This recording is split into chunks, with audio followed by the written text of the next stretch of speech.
We have Cyrus Lure of the Guam Animals in Need. And unfortunately, I mean, you're a great guy, Cyrus, but I got to say, unfortunately, we've been hearing from you too much during this pandemic. Um, Agree. yeah. I mean, from what you guys have been broken into by the Iron Sheik, there's just been a lot of instances of animal cruelty. Just going viral, and you guys have been there every step of the way, calling attention to, raising awareness of these issues. And so there was a video that had come out, I want to say over the weekend, and you guys had put out a reward. I understand there have been some developments in this case, and so let's just There start ha- at the beginning, Cyrus. So, how'd you get this video, and just walk us through the process of you guys getting the video and then putting out the reward and everything that happened after. Sure. The video seemed to take off on Sunday. This is a viral video that somebody had posted on their personal Instagram or public Instagram or whatever. And then other people were so concerned, they recorded it and then started sharing it. And the video consists of basically some guys in an industrial area. It looks like Harmon. One guy's filming, and one guy is shirtless and holding what looks like a very large pneumatic air rifle, the kind that Air Force has and such. And so they're looking around for something to shoot, and it's in discuss a chicken. Suddenly they spot a dog, and so they turn toward the dog and then shoot the dog. And you see the dog yelp in pain and run out of the video, the picture of the video, and that's when it cuts off. But you hear them sort of like excitedly exclaim that they hit them, and I mean it boiled down to these were people with a gun that were shooting animals for fun just to inflict pain, and that sort of there are many layers of just things that are disturbing. Just the casual level of violence there, the fact that it was done in a crowded place, the fact that this is clearly not an aggressive animal that was simply trying to struggle and find food by itself at a distance, and they decided that it would be fun to inflict pain on it. And that's when that's what bothered us as well. And so we shared the video as well along with everyone else, and ask for people to provide information. We offered we were offering $1,000 reward for information leading to an arrest and conviction, as well as a separate $1,000 reward for the safe return of that animal, because now we have people that want to try to help. And so we've had a flood of tips come in. GPD has also told us that they've had a lot of information. And then yesterday as well, the individual was not only identified, but interviewed by media outlets, and they admitted that not only did they shoot this dog, but they do it pretty regularly. And so it's something that's very disturbing. We're going to forward all that information to the authorities and allow them to sort it out. But it's something that frankly is just unnecessary. It's violent, and it's very, very troubling. Cyrus, let's play devil's advocate here. A conversation I had with someone this morning, but they said, "Oh well, to shoot a dog with a BB gun, the dog, was making a mess. What's the big deal?" Well, there are many things I would respond to in that. First of all, there's a big difference between a BB gun and a military pneumatic air rifle that could take down a pig. So this is an animal that you wouldn't want to be shot with. You wouldn't want your pets to be shot with. It can kill. It's not something that you toy around with. Secondly, even if an animal is making a mess, like there's a difference between like shooing an animal away, cleaning up your area so you don't have food laying on the ground that's going to attract them, versus simply trying to shoot and inflict pain on them.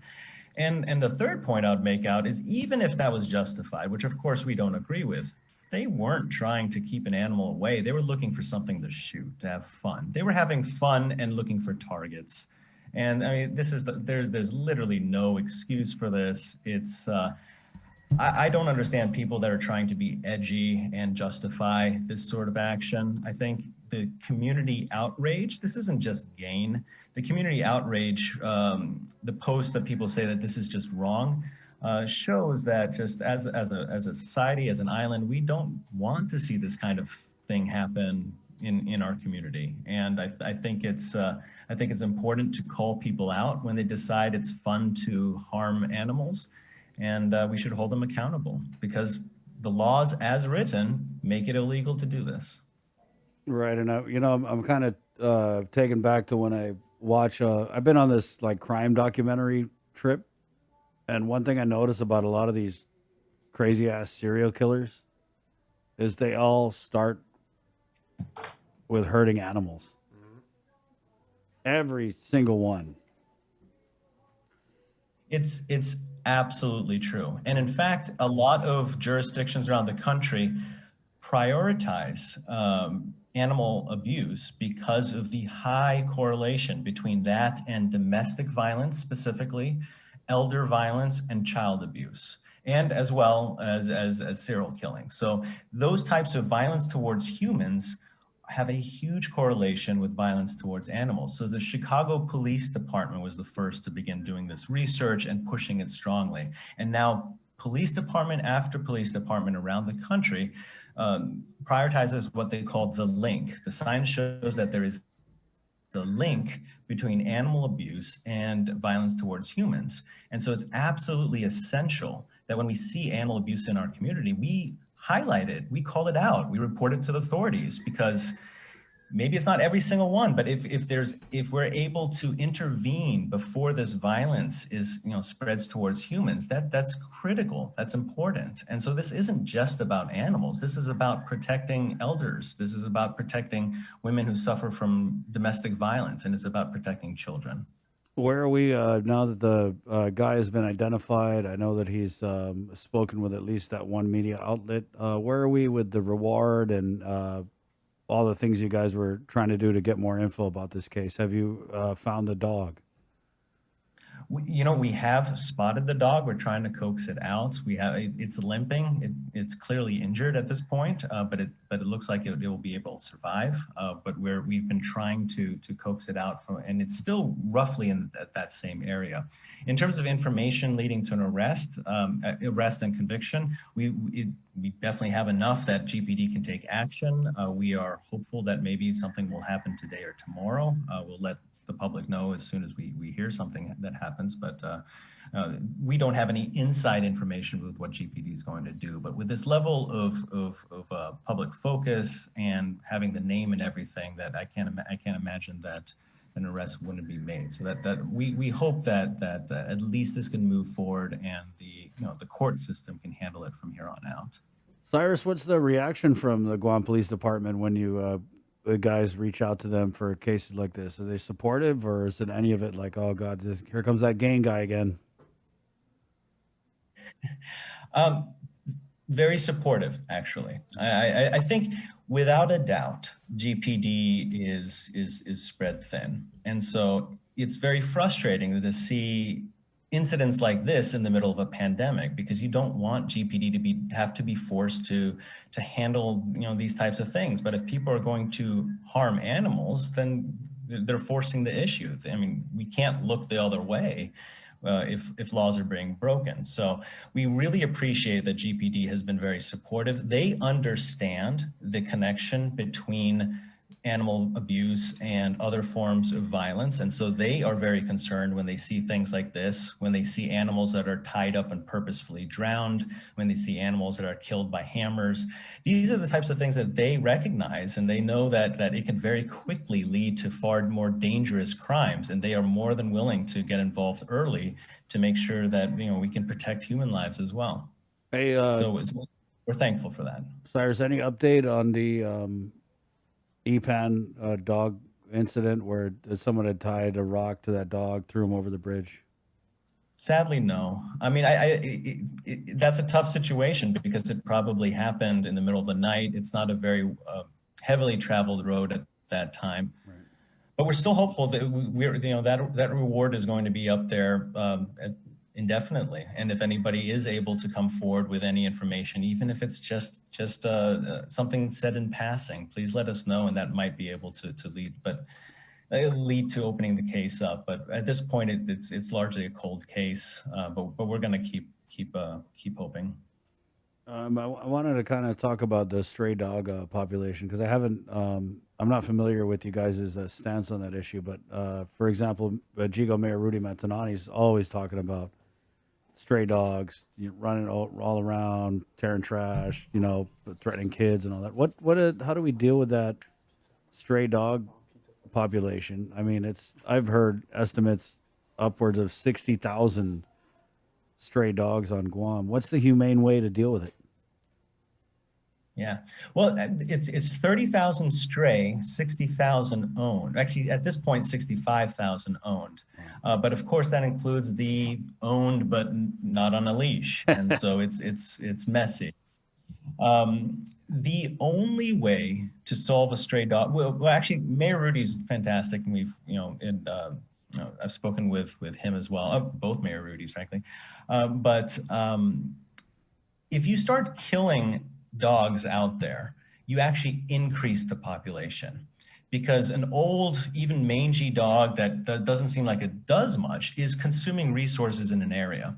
And if you kill them, it creates what researchers have found is called a vacuum effect. The resources are still there, the dog isn't there to defend its area. And that area is suddenly filled with 5, 10 puppies that grow up, and now they're fighting over even less resources in an area. And so researchers have found that if you just start removing animals without doing anything else, if you just start trying to kill them, you actually increase the population. And that's definitely not what we want. The only way to solve a stray animal problem is through spaying and neutering widely. You would have to combine that with, reducing the feral dog population through culling and other things, but you cannot do any of that before you start spaying and neutering the animals that are owned, the ones that are, even the ones that are tied up, because they can get loose when they're in heat. You have to spay and neuter at least 75% of the of the total population if you want to see any reduction in the population size. We've been pushing for this strongly. We've built a clinic at the shelter to be able to provide low-cost procedures to the public. We applied for a large federal grant, and with this track record, we thought we'd be successful. But I think combination of pandemic and things this year, that grant was unfortunately rejected, but we're going to be applying again next year. But ultimately, you're just going to have to bite the bullet and do a island-wide heavily pushed spay-neuter program, which we think can be done for about $400,000 to $500,000 a year for 5 years total. And then after that, you would need to have maybe $100,000 a year to maintain it indefinitely. But for $400,000 to $500,000 for 4 to 5 years, that would be enough to make a huge dent in this. Well, there you go. Thanks for that, Cyrus, and keep us posted. We consider ourselves an ally to your causes. So anytime you need any help, reach out. Thank you. You guys are great. And thoughts and prayers out to the whole KUAM team at this time. Appreciate it, Cyrus. Take it easy. Thank you. Bye. Cyrus Lure, Guam Animals in Need. Okay, I just got a text from Janella Carrera, public health spokesperson. The line to get tested for COVID-19 in Agate is short. So, guys, if you want to go and get tested down in Agate, make a trip out of it.